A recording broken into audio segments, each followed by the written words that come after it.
Today we're moving on. We're going to talk about midpoint and distance today. Okay? Keyword right here, formulas. So we're going to learn 2 new formulas today to help us find midpoint and distance. What I want you to do, talk with someone sitting next to you. Talk about A on your paper. This is A right here. Talk about A. Write down your thoughts. So let's look at this one right here. This is not in your notes anywhere, so I want you to write this formula down. Go ahead and flip your notes to the next page. Write this formula down. This is the midpoint formula. Okay? Notice on part A, when you guys were talking about it, someone said finding the average. Okay, well, what do you notice is happening right here? What? They're finding the average, right? They're adding the 2 x's, and they're divided by 2. They're finding the average of the x's. Well, what do you notice about this one? They're finding the average of the y's, right? So you're finding the average of the x and the average of the y to get your midpoint coordinate. Okay? Looking at this notation right here. What does x1, y1 mean? What do the ones have to do with it? Why do you think they're there? Because it's the first coordinate, right? That's what all that 1 means, is that it's the first coordinate. x1, y1, that's our first coordinate. Same thing here. x2, y2, what do the 2's mean? It's the second coordinate, okay? So labeling will become super important because do they matter where they go in the formula? Yes, okay? So questions about the formula? Why is it written with parentheses and a comma? What? To separate it, and it notates what? What? The coordinate, right? The formula forms a coordinate because we want the midpoint coordinate on a graph. Okay, so let's look at this example here. I don't think this is in your notes, so just follow along up here. Okay? What I want us to get in the habit of, and then once you get the hang of it, you don't have to. Okay, but I want us to label our points. What could I label point A? X and Y, but what can I put with them? 1s, right? Because that's our first coordinate. Okay, what would I label B if I labeled A that way? X2, Y2. Could I label B X1, Y1 and the other one X2, Y2? I could have, okay? Just stay consistent with how you label things. So if I follow the midpoint formula, I want to add my x's together. What are my 2 x values? -3 and 4. So -3 plus 4. What am I dividing by always? 2, because there's 1, 2. There's 2 different numbers. And then what do I do with the y's? Add them. What are they? 2 and -2 divided by 2. Am I ever going to divide by 3? No. Okay. Order of operations, we need to add the top first. -3 plus 4. 1 divided by 2, and then 2 plus a -2. 0 divided by 2. Okay, always see if you can simplify. 1/2, 1 divided by 2.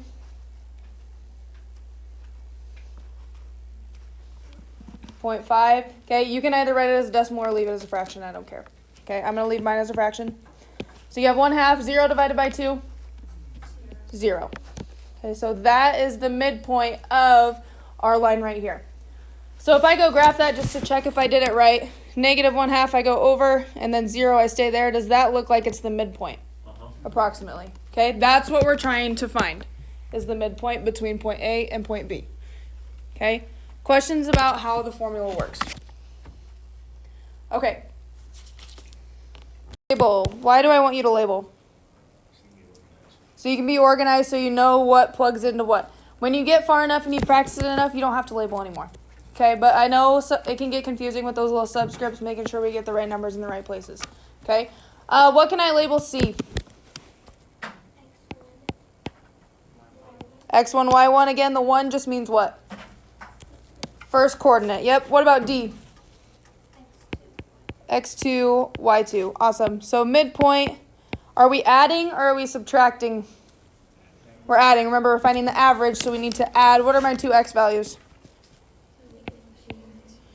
-2 plus 8 divided by 2. Y values? 5 plus -12 divided by 2. -2 plus 8? 6 divided by 2. 5 plus a -12. Negative 7 divided by 2. Okay, 6 divided by 2. 3, negative 7 divided by 2. You can have negative 3.5 or you can keep it as a fraction. Either way. Okay.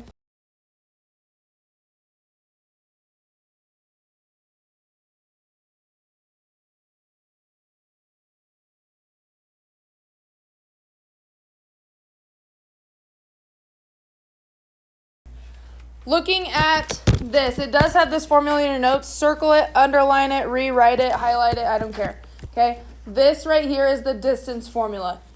Compare this to the midpoint formula. Talk with someone sitting next to you what the difference is.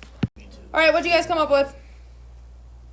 What's different from this in the midpoint formula? It has subtraction instead of the addition, and then it's square rooted rather than divided. Right, everything's underneath a square root. That's important. And these right here are subtraction. Okay? Would you get the same answer if you did addition? No. So is it important that you use subtraction? Yes. Okay. Make sure you're using subtraction, but in the middle you are adding. Okay? Yes, the exponent, there are exponents involved. Okay? So we are still going to work on labeling our points. Let me talk about this real quick. If you started with x2 here, that's fine, but you would have to start with y2 here. Okay, so it doesn't matter which one you do first, you just have to keep it consistent between the two. Okay, so here they started with x1, they had to start with y1.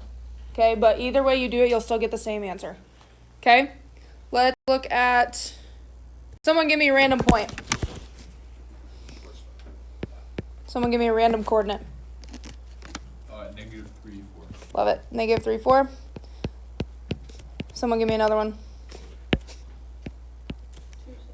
2, 7. Love it. Okay. So notice here, they just started with x2 instead of y2. Again, it doesn't matter. Okay. Let's do this one together. I'll do it the way they have it here. What do I want us to do first? Label. What can I label P? X1, Y1, Q can be X2, Y2. What can I put in those first parentheses?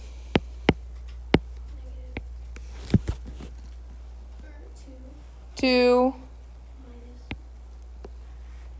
Yep, 2 minus negative 3. What happens to two negatives? Make a positive. Switch it right away so you don't forget. And then this is squared plus, since I started with x2, I have to start with y2. What's my y2?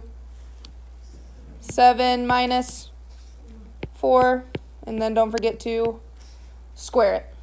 Okay, 2 plus 3. 5 squared. 7 minus 4. 3 squared. What's 5 squared?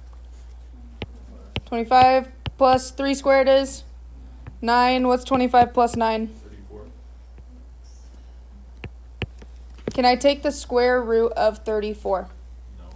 No. No. If you can't simplify the square root, I want you to leave your answer like this. Okay, I don't want to mess with decimals and square roots. Okay, so if you get a square root that cannot be simplified, just leave that as your answer. Okay, what if I got the square root of 36? What would my answer be? My answer would be 6. Yep. Questions about the distance formula? Okay, look. This is what you have in your notes. Number 4, quick. What do you notice on your paper that they do not give you? They don't give you the coordinates, so you have to go find the coordinates, okay? Go ahead and do example 4. Distance formula can be a little bit trickier because there's a lot of things you have to watch out for, okay? What did you guys get for shortstop coordinates? 5, 10. Remember, quick review, x first and then y. What about first base? 10, 0. Yep. What do I want you to do first? Label, what can I label shortstop? X1, Y1, what can I label first base? X2, Y2, perfect. So then the distance formula, remember there's a lot of things to look for, okay? Someone tell me what I should write first. 5 minus 10, what needs to go with it? Yep, some people were forgetting that. And he started with x1, so what do I need to start with over here? y1. What's y1? 10 minus 0. And then don't forget the squared. Okay, now just order of operations. Parentheses 5 minus 10. Negative 5 squared. 10 minus 0. 10 squared. Now, some of us, when we got to this point, we dropped these and we left it as negative 5 and 10. Don't forget to square them. Okay? What's negative 5 squared? Positive or negative? Yep. Once you get to here, your answer should always be positive because of the square. Okay? What's 10 squared? 100. Add those together, you get 125. Can I simplify the square root of 125? Nope. So this is just your answer. Don't worry with decimals, just leave it as that. Okay?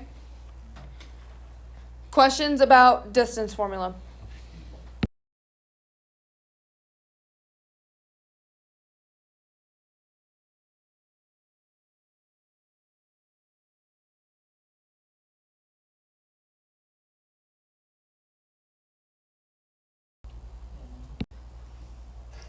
Anybody catch an error that they saw in that?